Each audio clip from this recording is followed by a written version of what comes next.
Connor McGovern is a pending free agent, and I found the perfect replacement for him if he leaves. Hey guys, what's going on? I am Matt O'Leary back with another video. Today I wanted to get into Connor McGovern and a replacement for him. And I know what you might be asking yourself.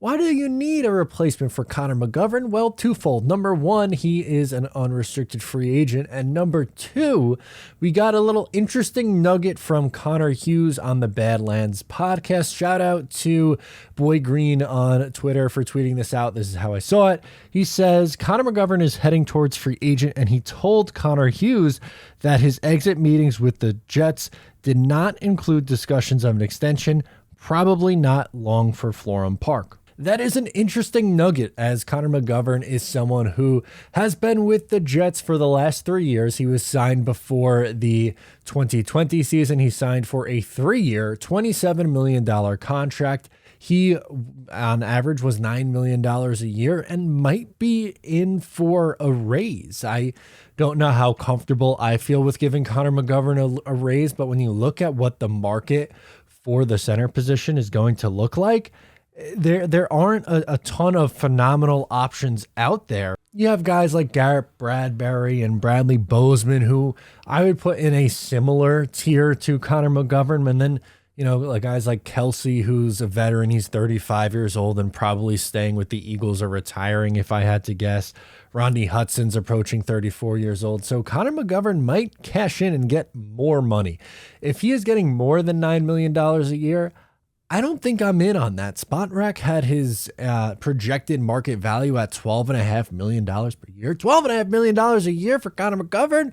Count me the hell out. Here are some numbers from Connor McGovern in the 2022 season, where he ranked amongst qualifying centers. And some of these numbers is honestly not that great. 5 sacks allowed, or he was credited with 5 sacks allowed, which is 3rd most in the NFL for centers.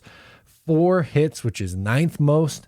And 24 pressures, which is 8th most for centers. So he was in bottom 10 for those 3 categories. That's not enough for me to say, okay, we'll give you a raise. And sure, could some of the issues be because of the injury problems the Jets had, like in Tomlinson being a bust at left guard, losing AVT and having to go with Nate Herbig, and then Herbig gets hurt towards the end of the year?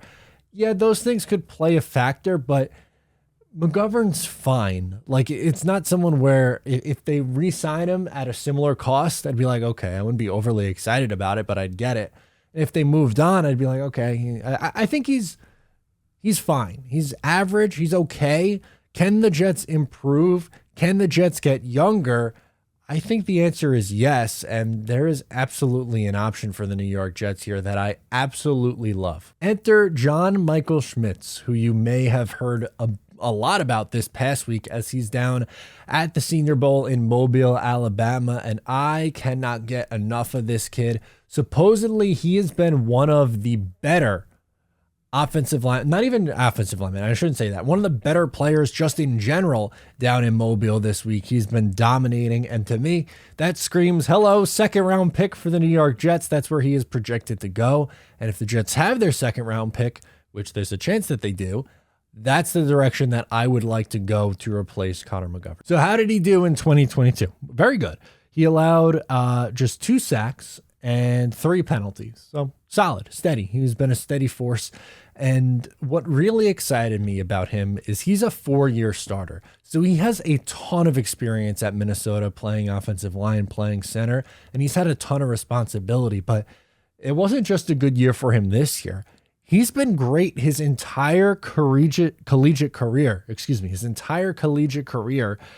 In 4 years as a starter, he's allowed just 2 sacks, both of which came this year, 4 quarterback hits, and 21 pressures. Reminder, that is over a 4-year period. So on average, half a sack a season, 1 hit per season, and a little over 5.25 pressures, a little over 5 pressures a season. That's unbelievable. As I mentioned, he's been dominating down at the Senior Bowl. He's been putting up, impressive stuff. I'll be looking forward to watching him during the game at the Senior Bowl. His size is good, 6'4", 320 pounds. He's athletic enough. He moves well. The only really downside that there is with him is that he's a little bit of an older prospect at 24 years old. Offensive linemen, now let me preface, I usually am not a fan of drafting older prospects, but offensive linemen kind of a little bit different. They last a lot longer for whatever reason. You see a lot of offensive linemen playing at a high level into their mid-30s.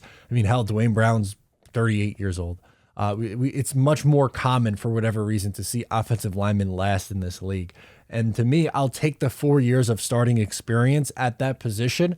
And I think it's an easier position for him to translate at the next level because of all the experience that he has and because he's a little bit of an older prospect. So I like it. I am all in on this guy. Let me know your thoughts.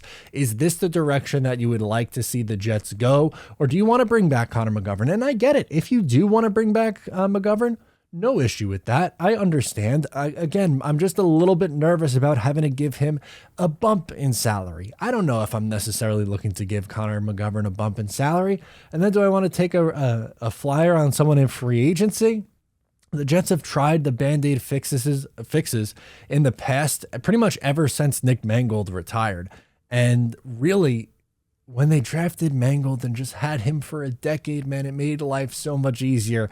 Find that next Nick Mangold. It's time to improve that offensive line.